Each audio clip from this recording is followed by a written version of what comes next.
Bismillah ar-Rahman ar-Rahim. Alhamdulillahi Rabbil Alameen. Wassalatu wassalam ala Muhammad amma ba'du.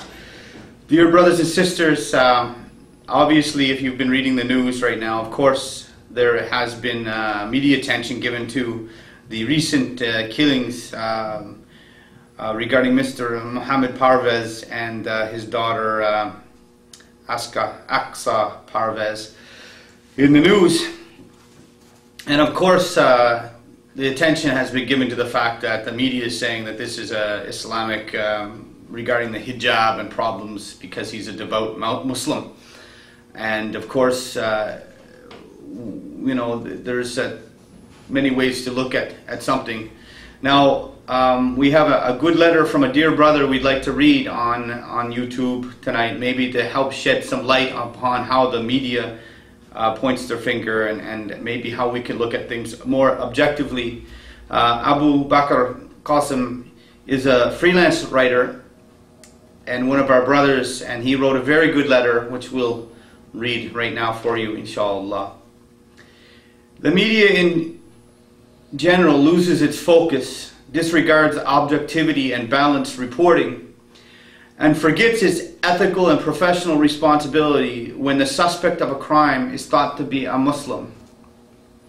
The religion of the suspect is all of a sudden associated with the crime, and the perpetrator's action is somehow linked to his or her religion, and eventually all Muslims are forced to defend their faith as if they were the ones behind the crime. The media never uses this approach when the suspect of a crime is from other faith communities. Things are quite different than where the reporting is usually conducted in a more balanced and professional manner. The suspect is the only one who is held responsible for the criminal offense and not the faith or the community he or she might belong to. But when a Muslim is alleged to have committed a crime, things are completely different. The suspect is presumed guilty until proven otherwise, and the religion is directly linked to the crime. On Tuesday morning, December 11th, disturbing news was reported in the media about a 16-year-old teenage girl who was allegedly strangled by her father. The 57-year-old father and taxi driver, Mr. Mohammed Parvez, was arrested and faces murder charges for the death of his daughter, Ms. Aqsa Parvez, as reported in the news. While this distressing and upsetting news was still unfolding, and the authorities and investigators did not complete their investigation, the media had already joined the dots and solved the puzzle and concluded that the incident was due to the refusal of the teenage daughter to wear the Muslim headscarf. The media did not even feel shy in jumping to conclusion prematurely while the analysis and investigation was not even finalized. The National Post wrote on December 11th in a headline, "Dad charged after daughter killed in clash over hijab," and "Friends say father disapproved of Western dress." Maclean's magazine, on the other hand, reported on the same day, "Muslim teen's dad charged in her death. Friends say she chaffed at hijab." Even the Toronto Star, which is usually a balanced newspaper, jumped into the wagon in associating the faith with the crime. Among its headlines on December 11th were, "Hijab can divide families." Ironically, when reporting about a Christian priest who faces charges of sexual assaults, the title in the same newspaper simply read, "Minister faces sex assault charges." The report was quite short, and there was no blame or criticism of the faith of the suspect, belonged and preached people to. If, on the other hand, if a Muslim clergyman was alleged with exactly the same crime, there would have been pages in the news media about how Islam degenerates women, why the faith is a threat to society at large, and how mosques are not only harboring terrorists, but producing rapist clergymen also.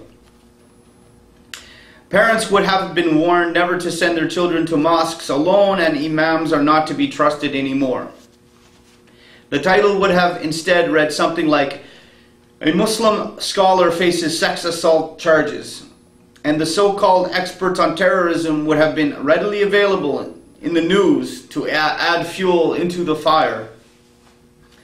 Not only the suspect would have been found guilty and judged by the media, the entire faith would have been scrutinized and put on the spotlight. Muslim organizations would have been forced to come up with statements of condemnations, and the media would have still found the statements to fall short in combating the problem. Hate mongers would have appeared on television and warning people about the threat of Islamofascism.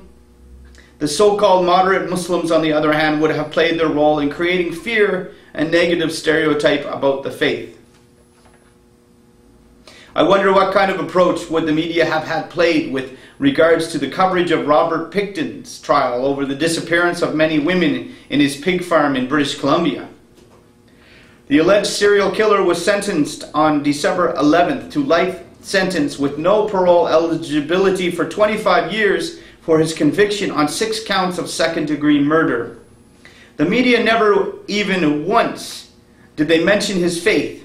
But has he been a Muslim or related to one, the reporting would have been different altogether.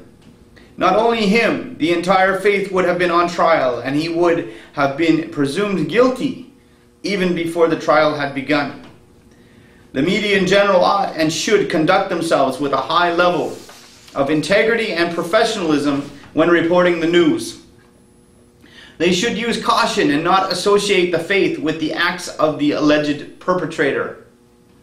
Hate mongers who always like to jump to conclusions when the suspect is a Muslim should not forget that every community, including their own, has bad apples who do heinous things sometimes. Not only Muslims, but every group has had bad men in their midst, and to blame the entire faith community for the actions of someone from its ranks is a crime itself that should be abhorred and condemned in the strongest language possible. People should treat this tragic and horrific incident as a horrible crime and should not blame the faith of whoever might be thought to be behind it. I believe this letter speaks volumes and speaks for itself. And I thank Brother Abu Bakr Qasim, the freelance writer, for writing it. Jazakallah khairan. Assalamu alaikum wa rahmatullahi wa barakatuh.